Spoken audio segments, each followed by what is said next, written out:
जी अस्सलाम वालेकुम भाई। सुनते बैठे हो कि अवाम केडी तंग है दिया ये बंदा वेखे ने बंदा बहुत तंग है आदा है लोहार जो दोकने यार नशा थे मैं तगियां रोल। अच्छा ये सुना तेरा कारोबार किया बाबू? खोते रेडी बाबा। खोते रेडी? जी हाँ। यानी कि आज दे दौरे जो तेरी बस हुई बस मजदूरी लभदी नहीं। मजदूरी उसते नहीं लभदी भाई? नहीं। अच्छा मोड़े तेरा किवें निजाम चलदा घर बार दा? अल्लाह दा शुक्र है बस इन्हें का शायद पैसा बात करते डांग गुजरेंदे भाया। यानी कि तेरिया कुछ इस कावड़ चढ़ दिया भाई ये लोहार शाह ते नाम ना बाबा ये तब नजरे ना नजरे नाम अल्लाह को खार करे ना। यानी कि बर्बाद कर छोड़े माम ने। वैसे हुन मैं सुनिया है खबरें शबरें सुनी नहीं आंदे पन इमरान खान ता ढके होया ते नवाज शरीफ उम्मीद काफी जने जीत वैसी नहीं जिद्दा।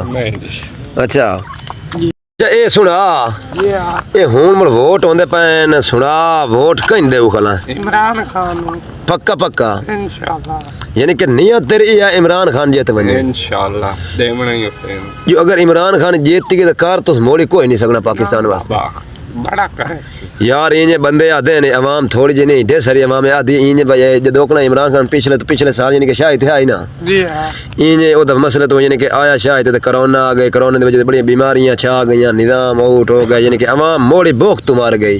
नहीं मरदी भाई 12,000 दिता तो नहीं मरदी 12,000 आप के आंदा है का सारा कुछ हुंदा 12,000 आप दो चार बाल मैंने घर दे नहीं विलींदे 12,000 ना विली वंजना मेरा साडा तेन 12,000 ठीक है जी हां। अम्मी तेरी ने ठीक है नहीं अम्मी ने नहीं पियोन ठीक है जी हां। अच्छा मेरी तो अम्मी ने दिया यार ठीक और शुक्र है। सुना मोड़े कोई हुन वोटां दे बारे होर कोई के ख्यालात को काम शामिल है ना? इमरान खान नु देवांगे वोट इमरान खान ने देने इंशाल्लाह पक्का वोट इमरान खान दा अगर नवाज शरीफ आवे। जी अस्सलाम वालेकुम काकू बिरा क्या हाल है? शुक्र है अल्लाह दा। बावे सुना कुठा नंबर दे या काई ना बड़ी बाबा इलाके निजाम निजाम किवें चलदा पिया? कोई ना रोज ही तो मरदे पाए के बने कोई नहीं आटा ही घर दा कोई नहीं ताई मसला के वे बस के गरीबी आ गई है महंगाई आ गई है। अच्छा ये सुना नवाज शरीफ दा दौर ठीक है या इमरान खान दा? इमरान खान दा वो बहुत चंगा बंदा है। इमरान खान तो फदी गया यार बड़ा टेंशन है बस ये लोहार दे बारे तेरी क्या सलाह है? ए दीदी नु खोता यार